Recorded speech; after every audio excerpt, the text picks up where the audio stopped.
Peppers everywhere. Welcome back to the Garden Hutch. Today I want to talk about what we're harvesting at the end of September. Let's get going.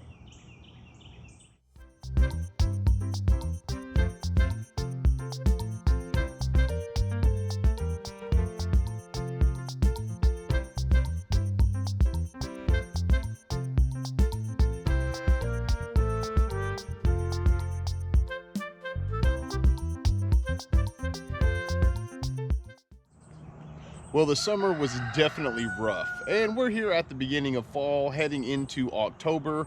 So I wanted to walk around the gardens today and kind of take a look around and see what we're harvesting going into October. A lot of this is just the remnants left from our summer gardens, but some of it is our fall gardens starting to pick up now. So let's go take a look. First off, let's talk about the lettuce. This is a recent addition. It's obviously a fall vegetable that we grow here. It's hard to grow during the summer times, but about midway through September you can start. And we have just now started being able to harvest the first leaves off of the leaf lettuce. That is fantastic. Look at the flowers on her loofahs. Those are kind of fun. As we come in to the old garden, the first thing I want to point out is since the peppers and the tomatoes have come out, the parsley has just exploded. We've been eating a lot of it. And the mustard greens, right now we're able to harvest the very first leaves coming off of here. We add them in with our tossed salads. And then we had just picked some of these pimento peppers, and you can see there's a bunch more coming off of them. That one right there will be turning red before much longer. Jalapenos everywhere. These things, we're canning a lot of these. We also like to just add them into different recipes just to try them out. I'm working on sort of an idea for the upcoming years to do some of the recipes that we use here from the homestead. So that's something to look forward to. We're also getting a lot of these cherry tomatoes. You can see over here all these green tomatoes coming on. We picked quite a bit this morning. So each day with our salads, we're able to have cherry tomatoes. There's not a whole lot left over at the end of the day because we eat them twice a day. But you can see if you can, I guess the flowers are all on top up here. But with this cool evenings moving in, these tomato plants have really started to flower, and most of the tomatoes are setting, so that's encouraging. And you can see we're also being able to take some of the greens from inside of here to go with the zinnias. I keep pulling these zinnias out, man, but I guess they seated themselves in here pretty. See them coming up down there. There's a lot of them. And then the last thing that we're picking right now are okra. Anybody who grows okra knows you got to be on your game with okra. You'll come out, these little bitty okras like this by tomorrow morning are going to be big enough to pick, and if you let it go for an extra day, it'll be stupid big and get kind of woody, and you won't be able to use it. So just make sure if you're growing okra to check it daily. Before we go into the top garden here, I just wanted to point out, you'll see a few beds where there are greens growing in them that we're not harvesting. The reason I don't bring those up is especially in the old garden, all the greens in there, the turnip greens, I mean, we're gonna let those go through to maturity. We're gonna try to can some of the greens, and we wanna eat the turnip roots on those. The rest of the turnips that we grow on the property, we'll eat those as small greens, or we'll probably cook them as they get a little bigger. All right, let's step in here and take a look.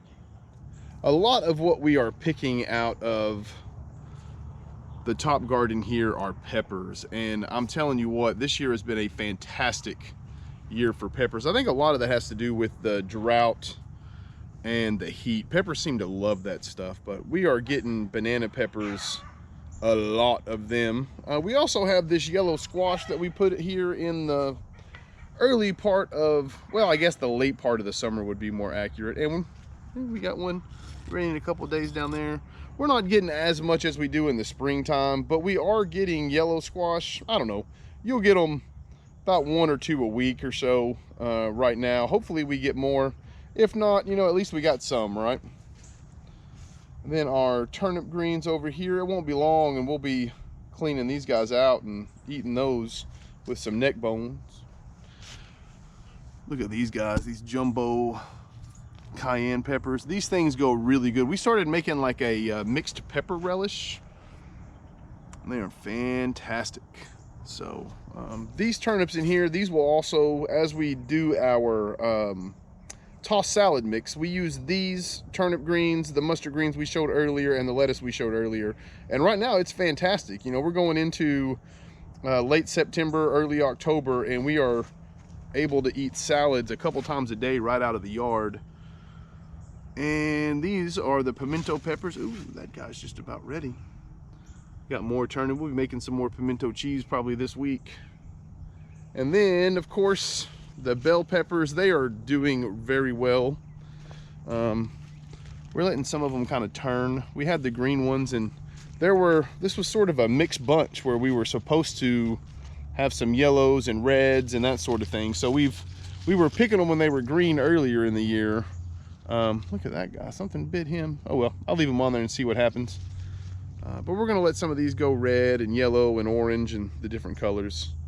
And then finally, I say finally, more cherry tomatoes. Again, they're not the production that we had last year, but you can see the blooms on there. We should have tomatoes for at least the next 4 or 5 weeks. I'm hoping that the real cold holds off for a while so that we can get more of them.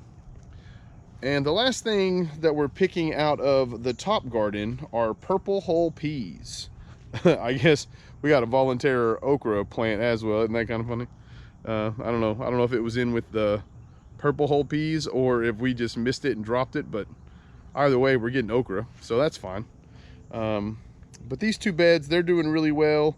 I anticipate they'll have another week and a half, and then we'll go through, and this top bed here will be butter crunch lettuce, and this here will be the icicle radishes for the rest of the year until the first frost. We'll just step right over here to the pallet garden. There's not much going on in here right now as far as harvesting at this point. You can see the bloom still coming on. We have another, I don't know, 10, 14 days or so on the purple hull peas before we clear this bed out. And this bed will more than likely go ahead and be turnips again so that we can eat the greens off the top. We might leave a few of those in there for the beetroot, or for the turnip root, I'm sorry. And then the nadapinos, these guys will be, we've already planned on growing these again next year. These things are prolific. They taste a lot like a bell pepper, a little bit sweeter than a bell pepper. And then when they start getting more mature and start turning red, they taste like a sweet jalapeno pepper, you know, and with literally zero heat. So for us people that don't like a lot of spice, these peppers are one of the better peppers that we have grown here. You can see how many of these guys are just loading up. Well, October is going to be here soon. I think on Friday what we'll do is we'll kind of walk through each individual garden and kind of do a little reset heading into the fall. It'll be a bit of a longer video, but I think it's time to do that just because the summer's coming to a close. Our peppers are doing really well, but as soon as it starts getting cold in the daytime, they're going to start cutting back dramatically on the amount of produce we get from them. As always, I appreciate all you folks hanging out with me today. Till next time, I hope you all take care of yourselves. Peace.